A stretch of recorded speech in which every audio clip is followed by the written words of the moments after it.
Taki.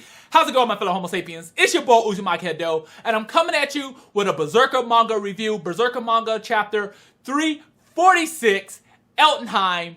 We finally get to meet the Flowerstorm King, and there's many more different pucks. This and more coming at you next.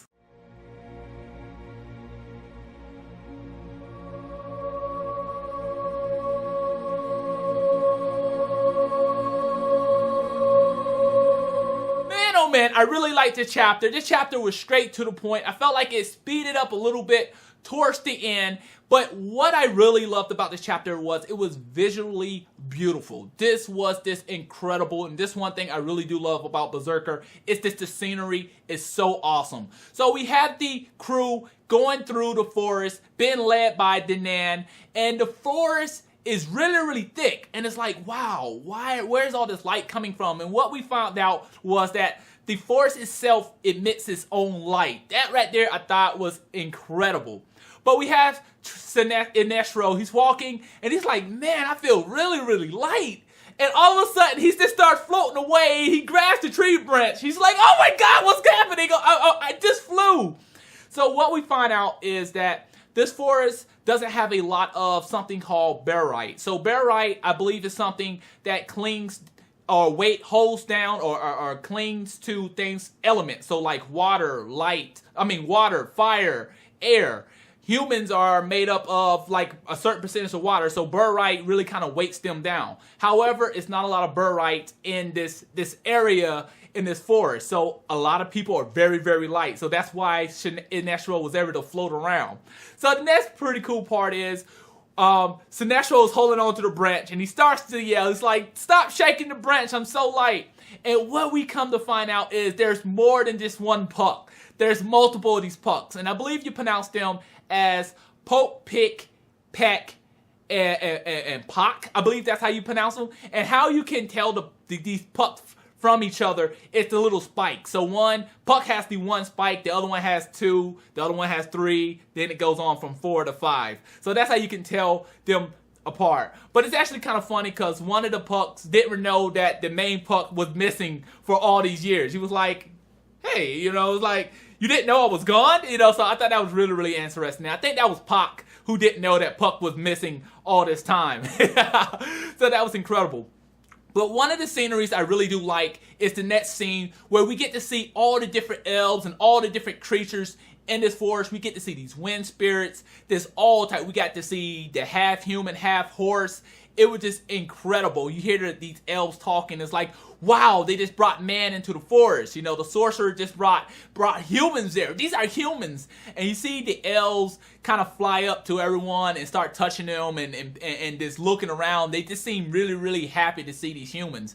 And I was really shocked about that. They were just really happy to see these outsiders. And I thought that was really beautiful. Because when we really look at Berserker, when you see a lot of different creatures around, these creatures are not usually friendly. They're very dangerous. But in this forest, they seem very nice and just happy to see these humans walk in. And I wasn't expecting that. I was expecting them to be scared, not want these humans to come in because they could bring death. But no, they were just really nice, and they was floating around and just shaking everyone's hand. And then you see the elves kind of floating around Guts, and they're like, he doesn't belong here. And you see the pucks start floating around him, and it's like, how do we greet him? He just looks mean. So they all just kind of like make this mean face and start frowning at him. So that was really awesome. I thought it was extremely funny. But now we start to head towards the spirit tree, and the group is just amazed. They're shocked. They're like, wow, this is beautiful. This is incredible. This is awesome. And they walk in and they're like, wow, what type of elf, what type of person is the Flowerstorm King? This person has to be extremely powerful for the spirit tree to be so big. And they walk inside of it and it's like, wow, it's a palace. It's incredible. So you have Danan, she's sweeping the floor and she's like, everyone get everything situated. So all the elves are running around, cleaning everything up, getting ready for the Flowerstorm King to come in.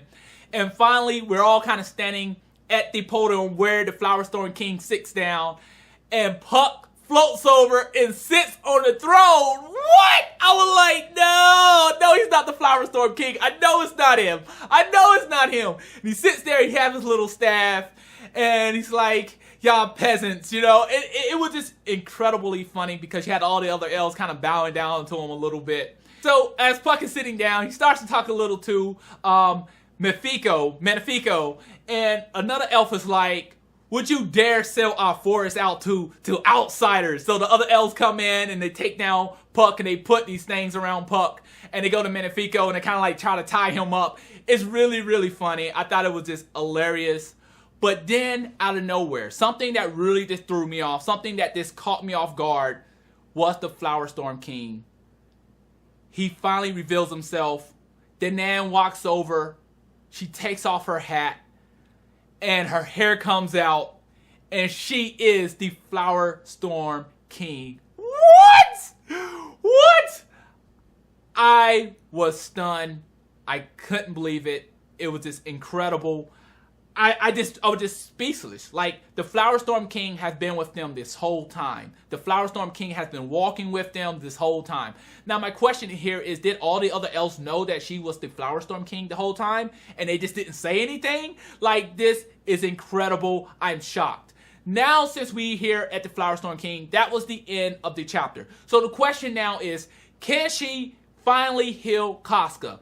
I'm hoping so. I can't wait what's going to happen next chapter. Now, we're probably going next chapter. They're probably going to go back to Griffith and his area, or we might go and see someone else in Berserker. But can she finally heal Casca? And what's going to happen once Casca is healed? So I think maybe she's going to be able to heal Casca. Maybe they might have to do like a small side quest. I'm hoping that she just goes ahead and heal Casca and Casca comes back to normal. I just can't wait to see what's going to happen. But overall, I enjoyed this chapter. This was a great chapter. That's all I have for you today. Please rate, subscribe, and comment. It really helps the channel. Thanks for watching. Matane.